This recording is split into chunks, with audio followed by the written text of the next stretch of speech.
Bismillahirrahmanirrahim. Assalamualaikum warahmatullahi wabarakatuh. Yang terhormat Ibu Rektor UIN dan Peta Palembang, Profesor Dr. Nyayu Khadijah SAG MSI, kemudian Bapak Dekan Fakultas Sains dan Teknologi, Bapak Dr. Munir MAG, dan juga Kaprodi Sistem Informasi, Ibu Dr. Feni Purwani MKOM, dan juga Ibu Fatriah Nopriani STMKOM selaku dosen pengampu mata kuliah Sistem Informasi Manajemen. Baiklah, perkenalkan nama saya Muhammad Abdus Salam dari angkatan 2022 dari kelas D. Di sini saya akan menyampaikan sedikit materi dari mata kuliah Sistem Informasi Manajemen, yaitu tentang telekomunikasi dan jaringan. Baiklah, tak perlu berlama-lama, langsung saja kita ke slide yang pertama. Di slide yang pertama ada Networking Enterprise. Apa itu Networking Enterprise? Menurut Manuel Castells, Networking Enterprise adalah jaringan yang terbentuk dari beberapa perusahaan atau bagian dari beberapa perusahaan atau sebagian internal dari beberapa perusahaan. Baiklah, kita lanjut ke slide yang kedua. Nah, di sini ada konsep jaringan.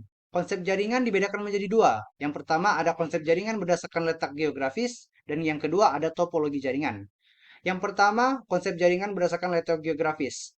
Di sini ada yang namanya LAN, MAN, dan WAN. Yang pertama ada LAN atau Local Area Network. LAN adalah jaringan komputer yang jaringannya hanya mencakup wilayah kecil, seperti jaringan komputer kampus, gedung, kantor, dalam rumah, sekolah, atau yang lebih kecil. Dan yang kedua ada MAN atau Metropolitan Area Network. MAN adalah suatu jaringan dalam suatu kota dengan transfer data berkecepatan tinggi yang menghubungkan berbagai lokasi seperti kampus, perkantoran, pemerintahan, dan sebagainya. Kemudian yang ketiga ada WAN atau Wide Area Network. WAN adalah jaringan komputer yang mencakup area yang besar. Sebagai contoh yaitu jaringan komputer antar wilayah, kota, atau bahkan negara. Atau dapat didefinisikan juga sebagai jaringan komputer yang membutuhkan router dan saluran komunikasi publik. Nah, dan yang kedua ada topologi jaringan. Topologi jaringan adalah hal yang menjelaskan hubungan geometris antara unsur-unsur dasar penyusun jaringan, yaitu kode, link, dan station. Topologi jaringan dapat dibagi menjadi 5 kategori utama, seperti yang tertera di PowerPoint saya. Yang pertama ada topologi bintang. Topologi bintang merupakan bentuk topologi jaringan yang berupa konvergensi dari node tengah ke setiap node atau pengguna.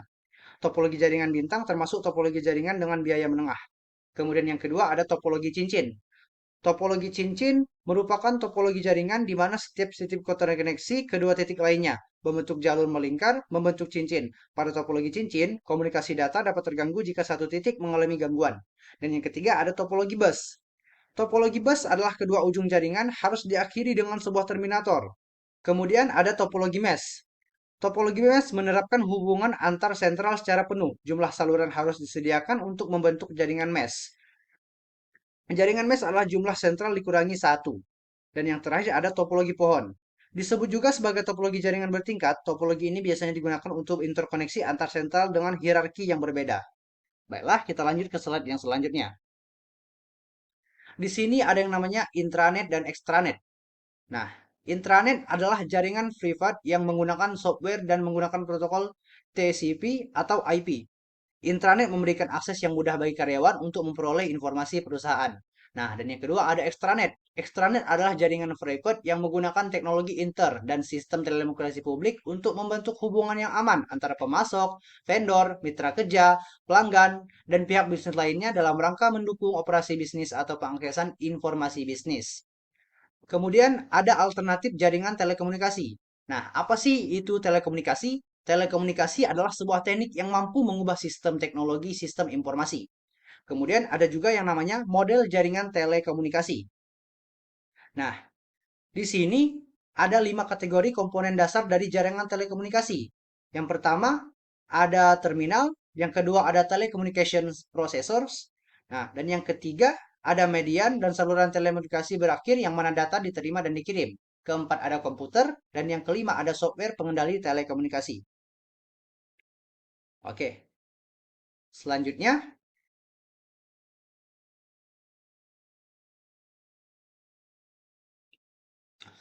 selanjutnya ada sinyal digital dan analog. Nah, Sinyal digital merupakan hasil teknologi yang mengubah sinyal tersebut menjadi kombinasi urutan bilangan 0 dan 1. Untuk proses informasi yang mudah, cepat dan akurat sinyal tersebut disebut sebuah bit. Nah, dan yang kedua ada sinyal analog. Sinyal analog adalah merupakan pemanfaatan gelombang elektromagnetik. Proses pengiriman suara, misalnya pada teknologi telepon, dilewatkan melalui gelombang elektromagnetik. Nah, kemudian ada yang namanya media telekomunikasi. Nah, di media telekomunikasi ini ada bermacam-macam jenis media telekomunikasi. Yang pertama ada Twisted Pair Wire Cable. Nah, komponen ini terdiri dari atas dua jenis, yaitu Unshielded Twisted Pair atau UTP. UTP terdiri atas 2, 3, 4 atau lebih pasang kabel. Nah, dan yang kedua ada Shielded atau STP.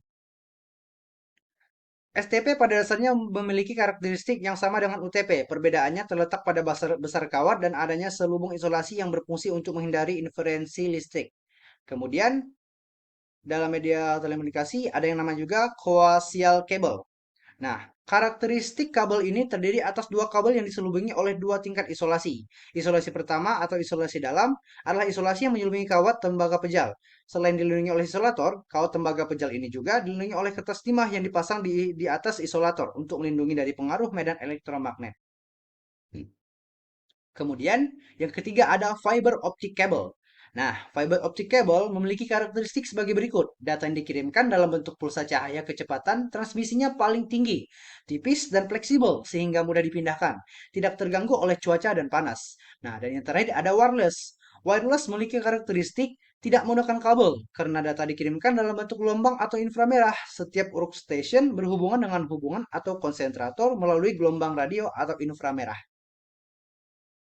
Nah, kemudian ada prosesor telekomunikasi. Ada beberapa macam prosesor telekomunikasi, di antaranya ada model, multiplexer, private branch, dan private branch exchange. Nah, modem adalah suatu prosesor telekomunikasi yang paling umum digunakan. Modem mengubah sinyal digital dari komputer atau terminal pengirim menjadi frekuensi analog yang dapat ditransmisikan melalui saluran telepon. Dan begitu juga sebaliknya.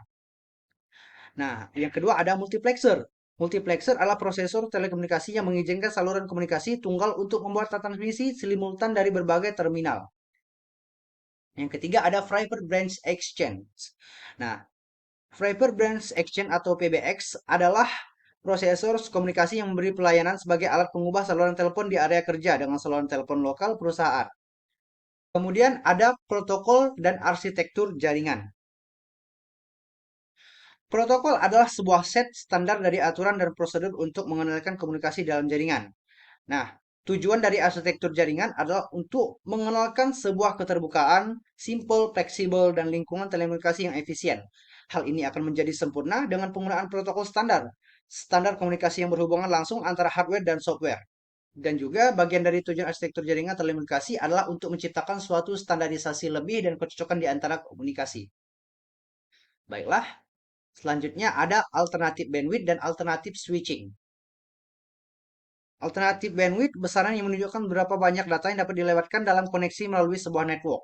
Nah, kemudian alternatif switching yaitu telepon biasa dihubungkan dengan sirkuit switching, di mana sebuah sirkuit dimasukkan untuk memberikan sebuah saluran di antara pengirim dan penerima dan selalu terbuka sampai sesi atau bagian komunikasi menjadi lengkap. Nah, dan yang terakhir ada network interoperability. Jaringan interoperabilitas adalah terus kemampuan untuk mengirim dan menerima data interkoneksi antar jaringan, memberikan tingkat kualitas yang diharapkan oleh pengguna akhir. Pengguna akhir pelanggan tanpa dampak negatif dengan mengirim dan menerima atau jaringan. Nah, di sini kesimpulannya, telekomunikasi dan jaringan menolong kita dengan memperluas aksesibilitas informasi.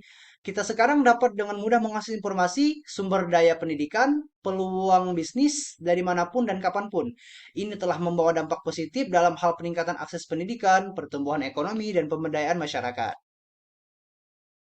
Oke, mungkin itu saja penyampaian materi dari saya. Semoga apa yang saya sampaikan bisa diserap oleh teman-teman sekalian. Apabila ada kesalahan dalam penyampaian atau perkataan, saya mohon maaf.